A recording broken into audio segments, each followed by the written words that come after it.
Um setor fundamental que alavanca a economia e garante também o abastecimento de alimentos para todo o Brasil e, aliás, para uma boa parte do mundo. Uma área que tem papel estratégico, está em constante renovação, mas que enfrenta críticas internas, pressões internacionais. O cenário atual de produção no campo, as novas perspectivas, as prioridades, desafios. E o nosso convidado já foi ministro da Agricultura e é um dos grandes especialistas no tema.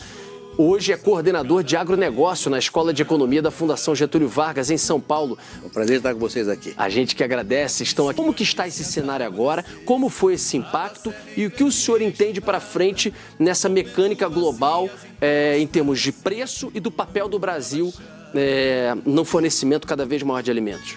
Da importância da segurança alimentar e temos também, ao lado dessa observação, os números da competência da nossa agricultura e, no entanto, temos 33 milhões de brasileiros passando fome. Essa é uma informação dessa semana, que não pode ficar fora desse programa. É verdade. Então, como é que se resolve isso? O senhor foi ministro da Agricultura, como é que o senhor encara isso? Olha, essa pergunta sua é delicadíssima, mas a resposta é simples. O agricultor, o papel da agricultura é a oferta. Claro. A demanda, não é agricultura, é renda. Claro. É renda. Então, tem que gerar empregos, investimentos em rodovia, ferrovia, em porto, construções, porque isso gera muito emprego. Então, temos que ter investimentos que permitam geração de emprego e renda para o consumidor. Senão não adianta nada. O Brasil é campeão mundial alimentar, mas tem gente passando fome no Brasil. É isso. É um vexame. Mas a agricultura faz a parte dela, que é a oferta, é produzir.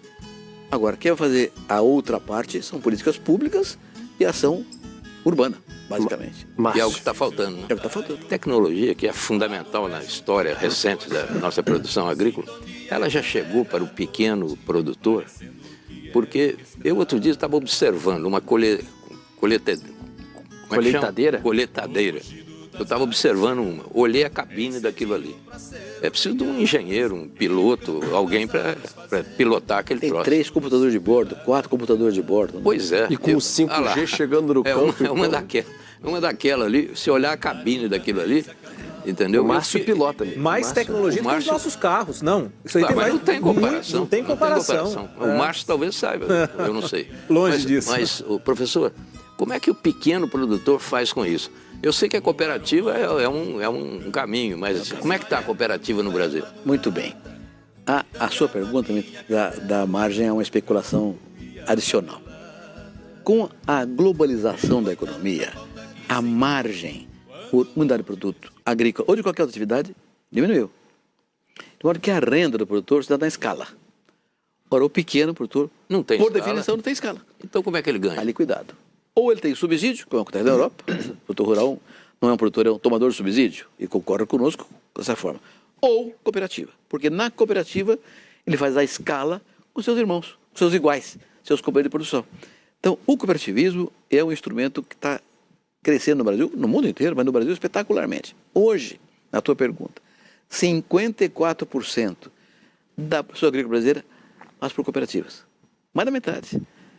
Com uma característica, 80% dos cooperados no Brasil são pequenos e médios produtores. Então, o cooperativismo é um instrumento essencial para isso. E agora, na gestão, tem um tema crescente, ligado à digitalização, conectividade, internet das coisas, né? Que é a base da gestão moderna. É tudo computadorizado. Né? Tudo computadorizado. Mas tem que ter antena, torre. Um grande produtor tem 50 mil hectares, compra as máquinas com a torre. E o pequeno produtor tem 50 hectares, 10 hectares. A cooperativa está colocando a torre para ele ter o mesmo acesso à tecnologia que os grandes terão. E como é que é o sistema? Ele faz uma coleta de... Não, a cooperativa banca. O cooperado é dono da cooperativa. A cooperativa é uma empresa. É uma empresa, como qualquer outra, mais baseada em princípios e valores do cooperativismo. O cooperativismo é uma doutrina. Uma doutrina que se define. É a doutrina que visa corrigir o social através do econômico. Ou seja, aumenta a renda do cooperado para que tenha a escalada social à sua disposição. Então, esse é essencial. E o pequeno não tem alternativa se não for cooperativa. Mas é isso aí. Ou subsídio, que nós não temos. O Brasil é o país segundo colocado no mundo com o menor subsídio para a agricultura. Só a Nova Zelândia ganha da gente. É assim mesmo? Estamos ali. Então não tem subsídio à agricultura aqui, não tem. De modo que a cooperativa é a solução.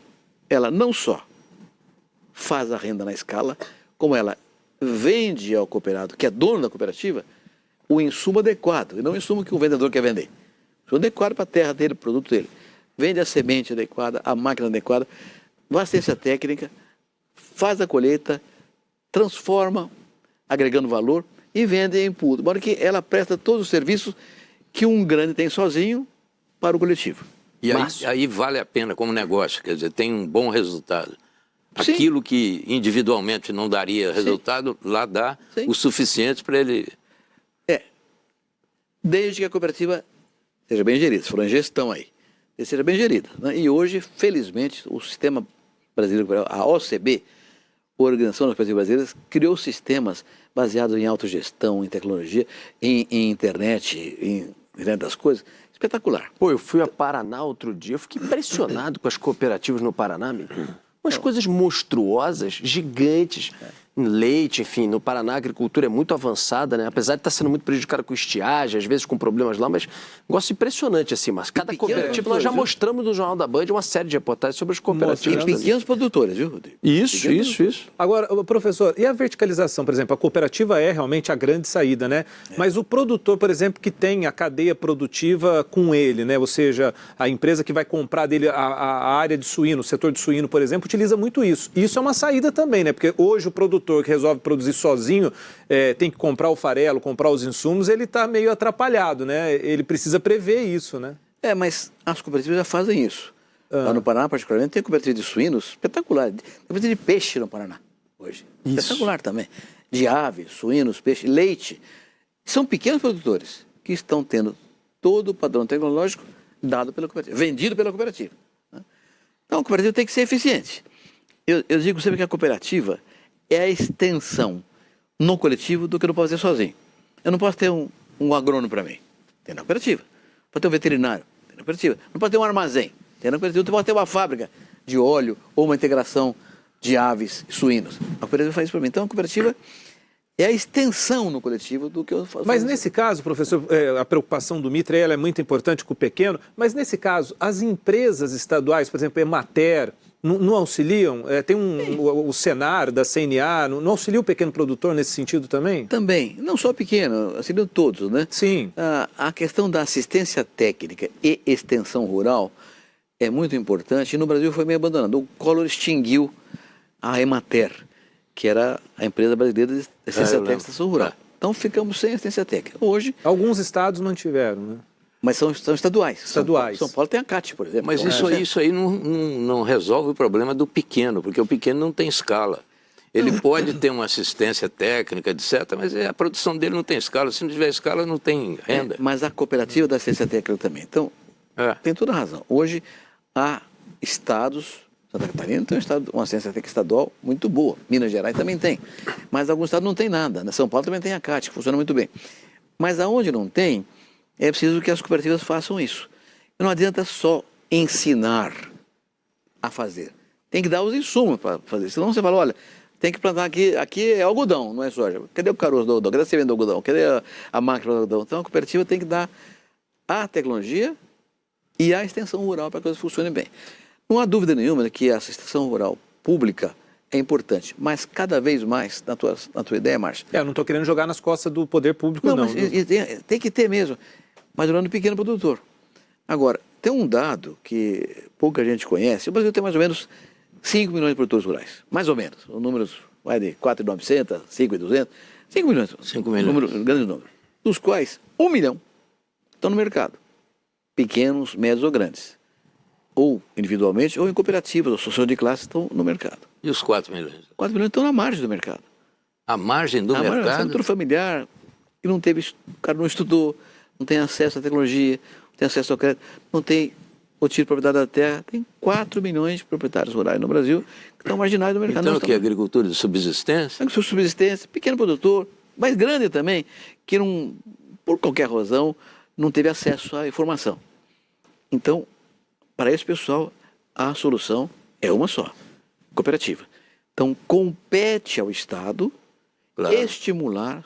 Aliás, tem um artigo na Constituição brasileira que diz lá, o Estado apoiará e estimulará o cooperativismo. Tanto que por causa dessa artigo da Constituição, foi criado o DENACOP, no Ministério da Agricultura, Departamento Nacional do Cooperativismo, que presta serviço cooperativo. Claro, mesmo porque a inovação tecnológica é fundamental. Sim. Esses 4 milhões devem estar fora também disso. Claro, estão fora disso, mas estão fora do mercado, porque não tem acesso à gestão, à tecnologia, então estão fora do mercado. Então precisa cooperativá-los para que eles venham ao mercado adequadamente. Posso Estamos fazer uma tendo pergunta? Pode. Na volta do intervalo, o Mitri faz uma pergunta. A gente está tendo uma conversa maravilhosa com informação construtiva Muito em cima bom. do nosso agronegócio, da nossa produção agrícola no Brasil e também da situação do mundo, com o professor, coordenador de agronegócio da Fundação Getúlio Vargas, ex-ministro da Agricultura, Roberto Rodrigues. A gente vai rapidinho para o intervalo e quando voltar, a pergunta do nosso Fernando Mitri. Já, não sai daí.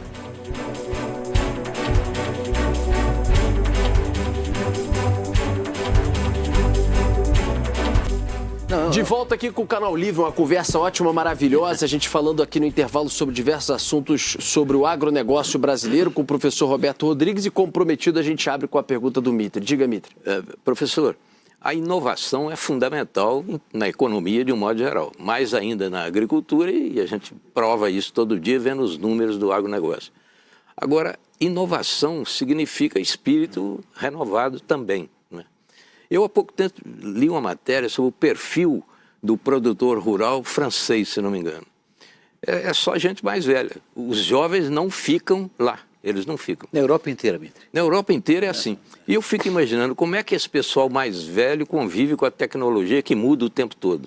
E eu queria saber no Brasil como é que é.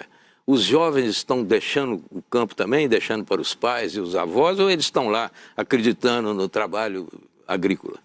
É uma coisa interessantíssima no Brasil que dá muito orgulho pra gente, né? Eu sou de uma geração que o pai tinha 5, 6, 7, 10 filhos, né? Então ele ficava olhando aquela molecada no terreiro, o mais esperto falava, vem cá meu filho, você vai ser advogado, vai ser médico, vai ser padre, e o mais burro falei, você vai ficar aqui na roça para os seus irmãos estudar, né? Então era uma seleção negativa. Hoje, o filho quer ficar na atividade rural porque tem renda, né? E o pai fala, então vai estudar. Então você inverteu estuda e volta. Tudo volta. Mas então, volta? Volta, está voltando, a juventude está voltando. Então você tem hoje, e eu, sobretudo, com esse tema da digitalização, área de computador e tal. Tem isso também, os velhos ali não vão não. Não sabe, né? O celular é o máximo que você pode pensar que vai fazer. Mas a molecadinha de 25 anos vem e mexe com tudo e está criando sistemas de gestão. Hoje tem, lá em Piracicaba, que é um Vale do Silício por causa da escola de agronomia de Piracicaba, eu me formei também. Mas lá tem uma estrutura de startups fantásticas. Hub. Um hub de startups. Tem um hub lá. Fizemos matéria, mostramos no Jornal da Band. Então tem uma molecada criando mecanismos de gestão e controles de custos, sistema de produção espetacular. E vem vindo para a agricultura, e para as cooperativas, e para a agroindústria. Você vai numa fazenda, e moças. Você vai para uma fazenda lá no Mato Grosso hoje, tem uma mocinha lá no computador, ela sabe o preço da soja em Chicago hoje, como é que está o navio em Roterdã, ela sabe se vai chover ou não vai chover na Argentina, sabe tudo e toma decisões muito mais ágeis.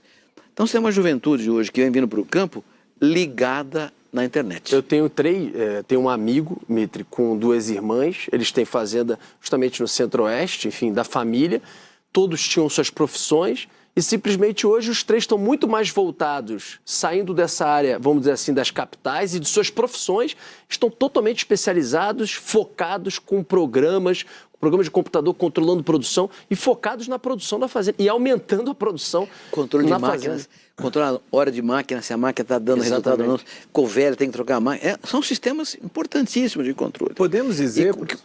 Desculpa. Não, só queria saber do senhor, diante desse cenário que o senhor colocou agora, do perfil, podemos dizer que não é só uma questão de sucessão familiar, não é só o produtor preocupado em ter a continuidade dele ali na fazenda, mas, ou seja, a sociedade brasileira entendendo o que é o agro e gente que não é do agro entrando no agro até pela porta das startups, não? Sim, pode-se dizer que sim, né?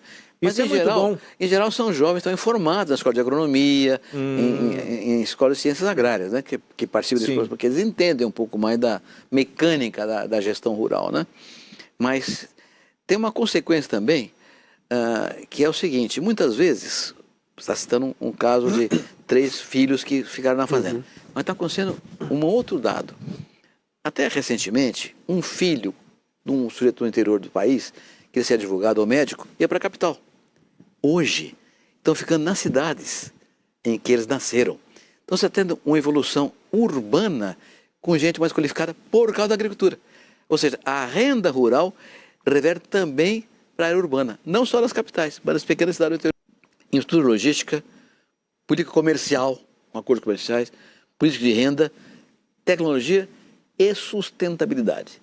Se você fizer esses 5 pontos com políticas públicas acopladas à ação privada, o que vai favorecer o Brasil é competência técnica e produzir coisas com qualidade. Então, se não fosse cidade, aquele cara não fazia nada para mim. Então, planta aquela semente com o quê? Com plantadeira, com o trator, uma máquina agrícola produzida onde? Uma indústria urbana. Os insumos que eu uso, fertilizantes, defensivos, pesticidas, são fabricados em indústrias urbanas. O banco que dá o crédito é urbano. A empreiteira que constrói estrada, o porto, é urbana. A fábrica de caminhão que transporta produto é urbana. Ou seja, eu não faço nada sem a cidade.